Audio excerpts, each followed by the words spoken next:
रहीम अस्सलाम वालेकुम नाज़रीन, आप यूट्यूब चैनल देख रहे हैं। मैं इमरान ख़ान हूँ। आज शहीद अरशद शरीफ का दिन मनाने के लिए 3 मई को मैं इस्लामाबाद आया था और इस्लामाबाद में एक तकरीब में शिरकत भी की है। मुझे इसके लिए ख़ुसूसी तौर पे दावत दी गई थी। मेरे इस्लामाबाद वाले साथियों ने मुझे रब्ता किया था और उन्होंने कहा था कि प्रेस क्लब के बाहर एक एहतजाज हो रहा है और एक बड़ा एहतजाज होगा, उसके अंदर आपने शिरकत करनी है 4:30 बजे। और उस हिसाब से फिर मैं लाहौर से गया था और मैं वहाँ पहुँच गया। और जब मैं वहाँ पहुँचा तो एक सेमिनार चल रहा था और मुझे सेमिनार के बारे में पहले से ये नहीं पता था कि सेमिनार होगा। मेरा ये अंदाज़ा था कि प्रेस क्लब के बाहर कोई एहतजाज होगा, नेशनल प्रेस क्लब के बाहर, और उसके अंदर मैं वहाँ जाकर बात करूँगा, हम नारेबाजी करेंगे, हम आवाज़ उठाएंगे। शहीद अरशद शरीफ के हम मास्क लेकर गए हुए थे, एक एम्बुलेंस भी हम लेकर गए हुए थे, वहाँ पर हमने हवाले करनी थी और अरशद शरीफ की अहलिया से हमने उसका इफ्तिताह भी करना था और ये सारी चीज़ें हम वहाँ करने के लिए गए थे। और मेरी टीम वहाँ पे मौजूद थी, मैं खुद भी वहाँ पहुँच गया। वहाँ जाने के बाद मुझे हैरत हुई जिस तरह के मेहमानों को मैंने वहाँ पे देखा।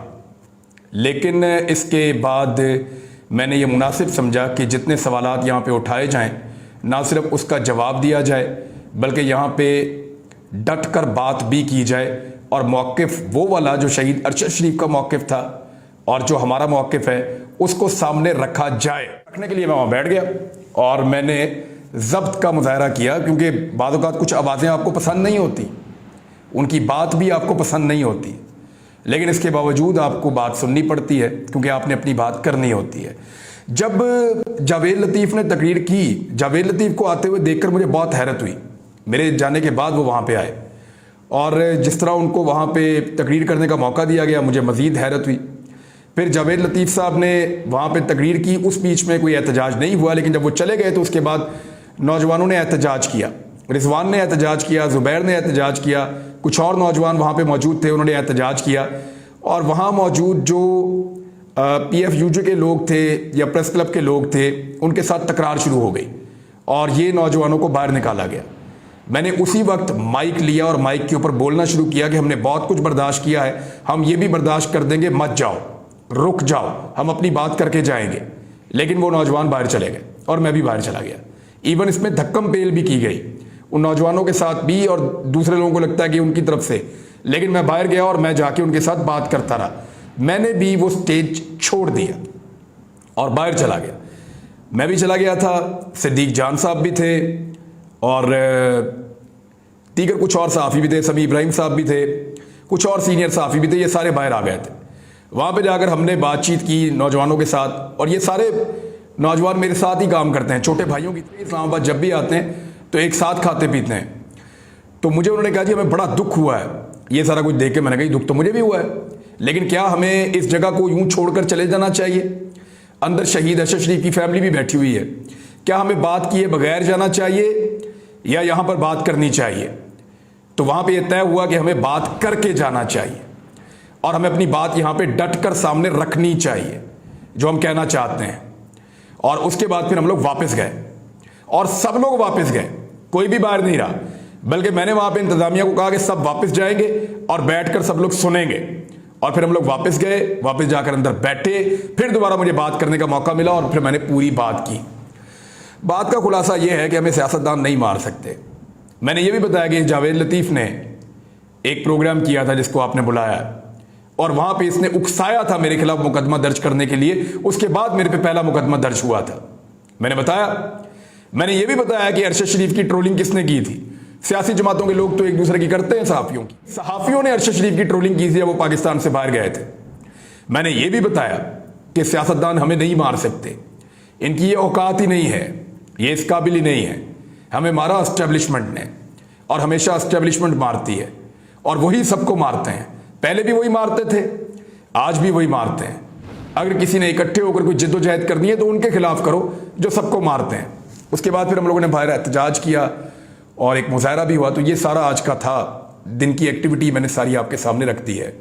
और वो नौजवान अभी भी यहाँ मेरे पास मौजूद हैं जब मैं ये वीलॉग रिकॉर्ड कर रहा हूँ, जिन्होंने एहतजाज किया था। और मैंने स्टेज के ऊपर कहा कि उन्होंने गलत नहीं किया। ज़रूरी नहीं है कि उनका मौक़िफ़ गलत होता, लेकिन दूसरी जानिब PFUJ का ये कहना है कि हम तो सबको प्लेटफॉर्म देते हैं बोलने के लिए, तो ठीक है दें बोलने के लिए, बोले अगर अपनी बात करें, लेकिन हमारी बात भी सुने और हमें बोलने का हक भी दें। ये नहीं हो सकता कि हम आपकी बात सुने और आप हमें गिरफ्तार करें और जेलों के अंदर डालें और एस्टेब्लिशमेंट जो है वो हमें एक लट्टू की तरह घुमाए इस मुल्क के अंदर। यानी मैंने ये भी देखा और बल्कि मैंने ये वहाँ पे बात भी की है कि ये जो FIR होती है ना गद्दारी की और बगावत की, जो अरशद शरीफ पर की गई हैं, सहाफ़ियों पर की गई हैं, ये बगावत की और गद्दारी की FIRs का कॉपीराइट कभी भी सियासतदानों के पास नहीं रहा। ये चरसी भंगी और जराइम पेशा लोगों से करवाई जाती है और इसके पीछे वो ताकतवर एस्टेब्लिशमेंट होती है जिसके पास इन FIRs का कॉपीराइट है। बहरहाल खबरों की तरफ आ जाएं, ये हमारी लड़ाई चलती रहेगी, ये रुकेगी नहीं और ये सिलसिला यहाँ ख़त्म नहीं होगा। हम इंसाफ मांगते रहेंगे, हमें अदालतों से उम्मीद है और यही उम्मीद है कि अदालतें शहीद अरशद शरीफ के मामले में हमें इंसाफ लेकर देंगी और इसको एक टेस्ट केस के तौर पे लिया जाएगा। बड़ी ज़्यादती हुई है और इस ज़्यादती के खिलाफ हम आवाज़ उठाएंगे और जब तक FIR नहीं होंगी, जब तक मुल्जिमान कटहरे में नहीं आएंगे, तब तक इसके ऊपर बात करते रहेंगे, इस इशू को हम उठा कर रखेंगे। लेकिन मुझे लगा कि मैदान नहीं छोड़ना चाहिए और मुझे लगा कि मुझे वहाँ पे बात करनी चाहिए। मैं इस जगह को उन लोगों के लिए खाली छोड़कर नहीं जा सकता जिनकी बात मुझे पसंद नहीं है।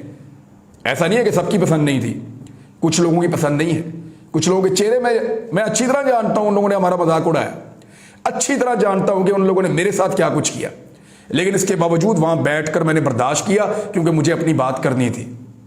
यानी आज आप देख लें, अगर पाकिस्तान तहरीक इंसाफ मुज़ाकरात कर रही तो किससे कर रही है? इसहाक डार से। किससे कर रही है? ख्वाजा साद रफीक से। किससे कर रही है? पीपल्स पार्टी से। किससे कर रही है? नवाज शरीफ और ज़रदारी की पार्टी से कर रही है।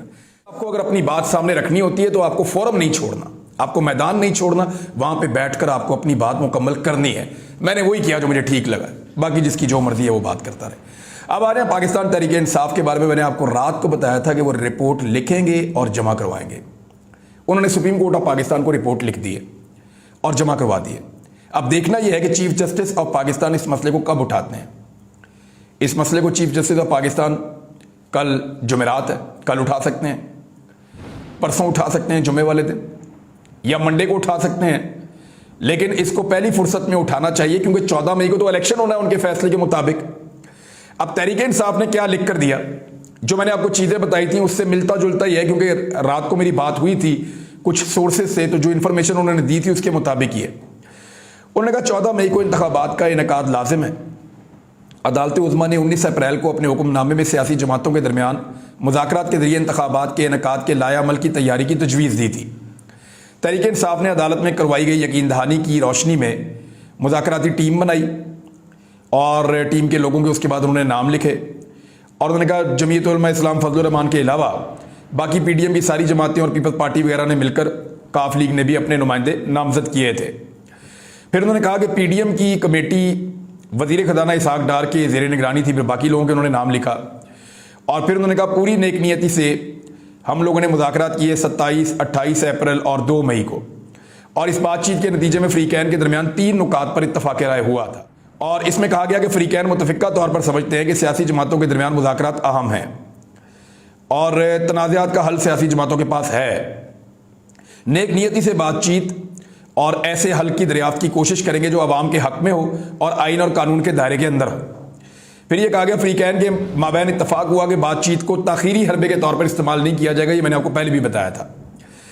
फिर उन्होंने कहा कि इस बात पर मुत्तफिक हैं 4 अप्रैल के हुक्मनामे पर इस वक्त तक कोई असरात मुरतब नहीं होंगे जब तक दोनों के माबैन आइनी हुदूद के अंदर कोई मामला तय पाकर अमल में नहीं आ जाता। यानी वो ये कह रहे हैं कि जो 4 अप्रैल का सुप्रीम कोर्ट ऑफ पाकिस्तान का फैसला है कि 14 मई को आप इलेक्शन करवाएं पाकिस्तान में, वो फैसला बरकरार रहेगा तब तक जब तक कि ये किसी और नतीजे पर नहीं पहुंच जाते।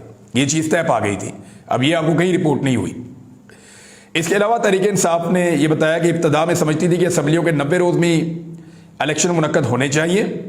14 मई की तारीख मुकर्रर कर चुकी है सुप्रीम कोर्ट और 14 मई को इंतखाबात का इनेकाद आईनी तकाजा है और इसे फ्रीकैन की राय से बदलना मुमकिन नहीं है। कोई चाहे तो इसकी राय ये बदल नहीं सकता ये फैसला। और इसके बाद उन्होंने कहा कि PDM इत्तेहाद से भी आइन पर अमल करने और 14 मई को पंजाब में इंतखाबात के इनेकाद के हवाले से सुप्रीम कोर्ट के हुक्मनामे पर अमल दरामद की हमने गुजारिश की है। यानी उन्हें कहा है कि आप 14 मई को इंतखाबात करवा दें पंजाब में, और PDM इत्तेहाद पर खैबर पख्तूनख्वा असम्बली के इनेकाद पर भी हमने जोर दिया है कि वहां पर भी कराएं। और पाकिस्तान तहरीक इंसाफ ने 4 शराइत पेश की हैं। अब वो जरा शराइत आप सुन लें, आपको आइडिया हो जाएगा तहरीक इंसाफ किस तरफ लेकर जा रही थी मामले को। पहली शर्त यह है कि कौमी असम्बली सिंध असम्बली और बलूचिस्तान असम्बली, इन तीनों को 14 मई या उससे पहले तहलील कर दिया जाए, पहली शर्त। दूसरी, कौमी और चारों सूबाई असम्बलियों के जो इंतखाबात होंगे वो 60 दिन के अंदर अंदर करवाए जाएंगे। यानी ये नहीं करना कि अब 90 दिन तक हम ले जाएंगे क्योंकि असम्बली तहलील हुई है, तो जब असम्बली तहलील होती है तो 90 रोज का टाइम होता है, ये नहीं करना। 60 रोज में आप इंतखाबात करवाएंगे। लिहाजा पहली शर्त यह है कि तीनों असम्बलियां तहलील की जाए, 2 सूबाई और 1 वफाकी कौमी असम्बली, और 14 मई या उससे पहले की जाए। और दूसरी शर्त यह है कि 60 रोज के अंदर इंतखाबात करवाए जाएं, 90 रोज की जरूरत नहीं है। वैसे भी आईन ये कहता है 60 से 90 रोज के बीच में हो सकते हैं, तो 60 रोज में इंतखाबात करवाए जाएं। और साथ ये भी कहा गया कि क्योंकि पंजाब और खैबर पख्तूनख्वा के 90 रोज गुजर चुके हैं, तो इस मामले को एक आईनी तहफ़्फ़ुज़ देना होगा। तो आइन में ताखीर को आईनी तहफ़्फ़ुज़ फराहम करने के लिए तहरीक इंसाफ के लोग वापस जाएंगे असम्बली के अंदर, और फिर एक आईनी तरमीम होगी वन टाइम के लिए, सिर्फ एक बार के लिए मौसर आईनी तरमीम की जाएगी, जिसके जरिए से ये सारा मामला हो जाएगा। तमाम जमातें, आखिरी शर्त ये थी, अब ये तीसरी है कि तरमीम की जाएगी, तहरीक इंसाफ वापस जाकर करेगी, और चौथी और आखिरी शर्त ये थी कि तमाम जमातें इंतखाबात के नताइज को कबूल करेंगी। इन निकात पर एक तहरीरी मुआहदा भी किया जाएगा, ये भी कहा गया था, जिस पर अमल दरामद के लिए उस मुआहदे को सबके दस्तखत के साथ सुप्रीम कोर्ट ऑफ पाकिस्तान के सामने रखा जाएगा। अब पीटीए ने अपनी दरखास्त में कहा कि पीडीएम इत्तेहाद ने हमारी इन तजावीज़ से इत्तफाक नहीं किया। पीडीएम इत्तेहाद के मुताबिक कौमी और सिंध और बलूचिस्तान की असम्बलियाँ 30 जुलाई को तहलील की, नहीं चाहते कि असम्बलियाँ जून में तहलील की जाए, वो 30 जुलाई को तहलील करना चाह रहे हैं। तो फिर अगर जुलाई में तहलील करेंगे तो अगस्त, सितंबर और अक्टूबर, ये तो 3 महीने गुजर जाएंगे। तो इलेक्शन तो ये नवंबर में ले जाएंगे कि जी अब 90 रोज वाला हमारे पास आ गया है, और अगर 60 रोज में करेंगे तब भी वो अपने असली टाइम पे चला जाएगा तकरीबन। यानी 30 जुलाई को करने का मतलब है 13 अगस्त को तो वैसे ही खत्म हो रही है, तो सिर्फ 13 दिन का जो फर्क है वो तो कोई फर्क नहीं है। और ये तो पाकिस्तान तहरीक इंसाफ मुझे नहीं लगता कि इसके ऊपर मानती, और उन्होंने माना भी नहीं। उन्होंने इस्तदा की है कि मंदरजा वाला निकात को देखते हुए अदालत से हम दरखास्त कर रहे हैं कि अपने 4 अप्रैल के हुक्मनामे के ऊपर मनोअन अमल करवाने का एहतमाम करे। मुअज़्ज़ज़ अदालत के फैसले की रोशनी में पंजाब में 14 मई को इंतखाबात करवा दिया जाए। अब ये है जी। अब दूसरी तरफ जो है वो इलेक्शन कमीशन ने सुप्रीम कोर्ट में पंजाब और खैबर पख्तूनख्वा में इंतखाबात के केस में 14 मई को इलेक्शन के अदालती फैसले पर नजरसानी के लिए दरखास्त दायर कर दी है। देखिए, ये जो दरखास्त आई है ना, इससे एक बात तो कंफर्म होगी कि फैसला यही था। वो जो 4-3 वाला है वो कहानी है, सिर्फ 3-2 वाला फैसला है। अब इलेक्शन कमीशन के जरिए से दरखास्त की गई है, क्योंकि पीडीएम की जमातें खुद ये दरखास्त इसलिए नहीं करना चाहती कि अगर पीडीएम की जमातें खुद ये दरखास्त करेंगी तो फिर वो 2-3 के फैसले को कानूनी तौर पे टेक्निकली तस्लीम कर चुकी होंगी, लिहाजा वो इससे अभी भागना चाहते हैं। बहरहाल इलेक्शन कमीशन की ये एक दरखास्त आई है किया जाए, और चीफ जस्टिस ऑफ पाकिस्तान को 1-2 हफ्ते और आगे बढ़ा दें, और वो ये कहे कि क्योंकि अभी तक पैसे नहीं मिले, सिक्योरिटी नहीं मिली, और ये सारी चीज़ें जिन लोगों ने की हैं या जो इसके लिए जिम्मेदार हैं उनके खिलाफ हम कानूनी कार्रवाई करेंगे, लिहाजा इलेक्शन को इतने दिन आगे लेकर जा रहे हैं, तो ये अब इलेक्शन इस तारीख को होगा। देखने में तो यही है, लेकिन फिलहाल मुझे ऐसा दिखाई देता है कि सुप्रीम कोर्ट ऑफ पाकिस्तान हो सकता है कि एक मरतबा फिर हुकूमत को और तहरीक इंसाफ को दोबारा बैठने के लिए कहे, और ये दोनों जमातें दोबारा बैठकर, यानी दोनों फरीकैन दोबारा बैठकर किसी दरमियानी नतीजे पर पहुंचने की कोशिश करें। पाकिस्तान तहरीक इंसाफ के कुछ लोगों के अंदर ये सोच है कि अगर बजट ये हुकूमत पेश कर भी देती है फिर भी कोई फर्क नहीं पड़ता, नई हुकूमत आने के बाद एक नया बजट भी पेश कर सकती है, या निगरान हुकूमत भी मामलात को देख सकती है अगर उसके अंदर टेक्नोक्रेट शामिल हों तो।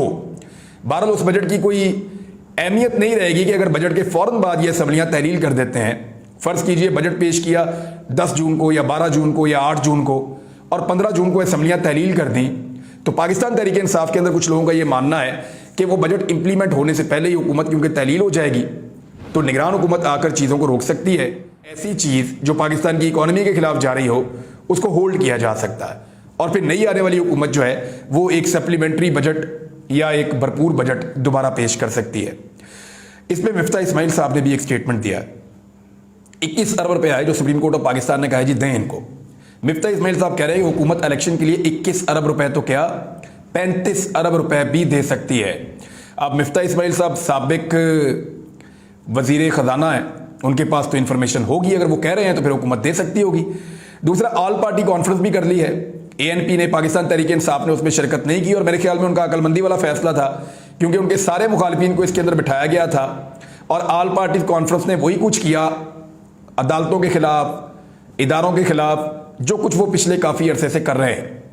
तो वही सारी चीज़ें बोलने के बाद मेरे ख्याल में अगर यही कुछ बोलना था या ऑल पार्टीज कॉन्फ्रेंस में यही कुछ करना था, ऐसा लगता है कि एलामिया पहले से तैयार था। वो आए, वो बैठे, उन्होंने गपशप की और आकर एक एलामिया दे दिया। ये सारा कुछ तो कौमी असम्बली में बहुत देर से हो रहा है। इसमें उर्दू का एक बड़ा ज़बरदस्त वो है, नशस्तम गुफ्तम बर्खास्तम, आए बैठे बात की और निकल गए, कुछ भी नहीं हुआ इसके अंदर। बहरहाल इमरान खान साहब ने दुरुस्त फैसला किया कि वो इस APC का हिस्सा नहीं बने। उन्हें शायद आइडिया था कि इसके अंदर पाकिस्तान तहरीक इंसाफ को दीवार के साथ लगाने की कोशिश की जाएगी। इमरान खान साहब ने एक वीडियो पैगाम जारी किया है पाकिस्तान के शहरियों के नाम, और उन्होंने ये कहा कि हफ्ते के दिन मगरिब से 1 घंटा पहले अपने अपने गाँव में, अपने अपने मोहल्लों में जमा होकर चीफ जस्टिस ऑफ पाकिस्तान और सुप्रीम कोर्ट से इजहार यकजहती करें। मेरे ख्याल में पाकिस्तानियों को आइन के साथ इजहार यकजहती करनी चाहिए। जजेस कभी भी हीरो या विलन नहीं होते, उनके फैसले साबित करते हैं कि वो कहाँ खड़े हैं। बाद औक़ात इन्हीं जजेस के फैसले आपको पसंद नहीं आते और बाद औक़ात इन्हीं जजेस के फैसले आपको पसंद आते हैं। इन्हीं जजेस के फैसलों के ऊपर आप इख्तलाफ भी करते हैं, बाद औक़ात आप इत्तफाक भी करते हैं। तो जजेस के फैसले जो हैं वो बताते हैं कि वो आइन के साथ खड़े हैं या नहीं खड़े। पाकिस्तान के शहरियों को आइन पाकिस्तान के साथ खड़े होना चाहिए। भारत इमरान खान साहब का ये ऐलान है और उन्होंने वीडियो पैगाम दिया है कि तमाम शहरी वो निकले और निकलकर चीफ जस्टिस ऑफ पाकिस्तान और सुप्रीम कोर्ट के साथ खड़े हों, क्योंकि इस वक्त पाकिस्तान तहरीक इंसाफ को ये लगता है कि अगर आइन के ऊपर अमल दरामद करवाना है तो चीफ जस्टिस ऑफ पाकिस्तान और सुप्रीम कोर्ट का साथ देना पड़ेगा, वरना उनके ऊपर लगातार दबाव बढ़ाया जा रहा है और लड़ाई जैसा एक माहौल भी पैदा कर दिया गया है। शहबाज शरीफ साहब चले गए हैं नवाज शरीफ को मिलने लंदन, और उसके बारे में आपको बताता हूँ अगले वीलॉग में। अब तक के लिए इतना ही, अपना ख्याल रखिएगा, अपने इस चैनल का भी। अल्लाह हाफ़िज़।